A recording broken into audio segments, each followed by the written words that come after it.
আসসালামু আলাইকুম। Medical admission ২০২৫-২৬ শিক্ষার্থীরা, তোমরা যারা কালকে পরীক্ষাটা দিয়ে আসছো, তোমাদের অনেকের ভেতরে প্রশ্ন এটাই যে আমাদের অনেক টিক খাটছে। আমাদের হয়তো ৭৭-৮০ হইতে পারে। ভাইয়া আমি কি চান্স পাবো না পাবো না? তো দেখো, এখানে কাট মার্ক কত হবে এটা বিভিন্ন বিষয়ের উপর নির্ভর করে।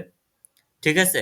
যে তুমি বাড়ি এসে যে প্রশ্ন মিলাইলে নিজে, নিজে তোমার হইল ৭৭ কিংবা তোমার হইল ৮২। দেখো নিজেরা নিজেদের মতো করে মিলাইলে কিন্তু সেটা হবে না। কারণ কি জানো? কারণ শিক্ষা বোর্ড থেকে মেডিকেল এক্সামের ওই যে প্রশ্নটা করা হয়েছে, ওর যে রেজাল্টটা, তারাই কিন্তু একমাত্র সঠিক রেজাল্ট তারাই জানে। ওকে?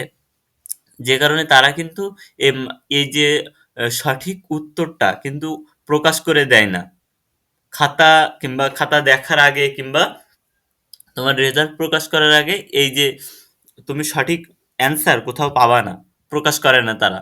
যে কারণে স্টুডেন্টরা দেখে কি আমি পাইছি ৭৫-৭৬ কিন্তু দেখা যায় যে আল্টিমেটলি রেজাল্ট দেওয়ার পর তারা চান্সই পায় নাই। এই কারণে তোমার এখন তুমি যদি মিলিয়ে থাকো যে আমার ৭৭-৮৮ হইতে পারে, তাহলে এখন তোমার আ কি করা উচিত জানো? তোমার আল্লাহর কাছে প্রার্থনা করা উচিত যে আমি যতটুকু পারছি চেষ্টা করছি। এখন সব তো আল্লাহর হাতে। এখন প্রার্থনা করা ছাড়া আর কোনো ওয়ে নাই। আর দেখো মেডিকেলে কিন্তু ৫,০০০ জন চান্স পাবে। এর ভিতরে যদি তুমি থাকতে পারো, যদি তুমি আ এই যে স্টুডেন্টরা পরীক্ষা দিয়েছে, এই স্টুডেন্টের ভিতরে খুব ভালো যারা, যারা সবথেকে বেশি নাম্বার পাবে, ৫,০০০ জনের ভিতরে তারাই কিন্তু চান্স পাবে।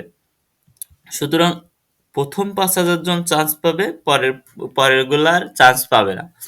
যে কারণে তোমার এখন উচিত তোমার ৮২ টা খাটুক কিংবা ৮৫ টা খাটুক, তোমার প্রার্থনা করা।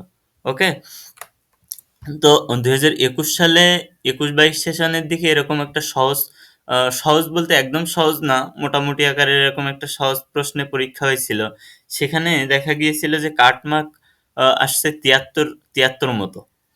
এ কারণে এবারও কিন্তু ২০২৫-২৬ সেশনেও কিন্তু একটু সামান্য একটু ইজি হইছে, কিন্তু যে খুব ইজি এরকমটা না বিষয়টা। কারণ তুমি যখন পরীক্ষা দিচ্ছিলে তোমার আ এক্সাম হলে, তখন তোমাদের কিন্তু মাথা আওলায় গেছিল। আওলায়া বলতে মনে হচ্ছিল এটা এত সহজ, এটার উত্তর এই হবে। কিন্তু আল্টিমেটলি তোমরা যেটা অ্যান্সার করে আসছো সেটা ভুলও হইতে পারে। কারণ এই যে এমন কোয়েশ্চেন করে এক্সামে, এমবিবিএস এক্সামে তুমি দেখতেছো এটা সঠিক কিন্তু এটা সঠিক না, এরকম হয়ে যায়। ওকে? তো একটু হয়তো কোশ্চেনে একটু জীববিজ্ঞানের কোশ্চেনে একটু ইজি আসছে, আর বাকিগুলা মোটামুটি লেভেলের কোশ্চেন করছে, একদম খুবই যে ইজি তা না। তবে এবারও আশা করা যায় যে ওরকম ৭৩ মতো এর আশেপাশেই কাটমার্ক হবে আশা করা যায়। তো এখন তোমাদের কাজ হচ্ছে যারা ৭৪ পাইছো তারা হচ্ছে আল্লাহর কাছে প্রার্থনা করো, আর যারা এর থেকে কম পাইছো তারাও প্রার্থনা করো। এখন কার কখন কোনটা টিক খেটে যাবে তার তো কোনো নিশ্চয়তা নাই। একমাত্র কাজ এখন তোমাদের প্রার্থনা করা আল্লাহর কাছে।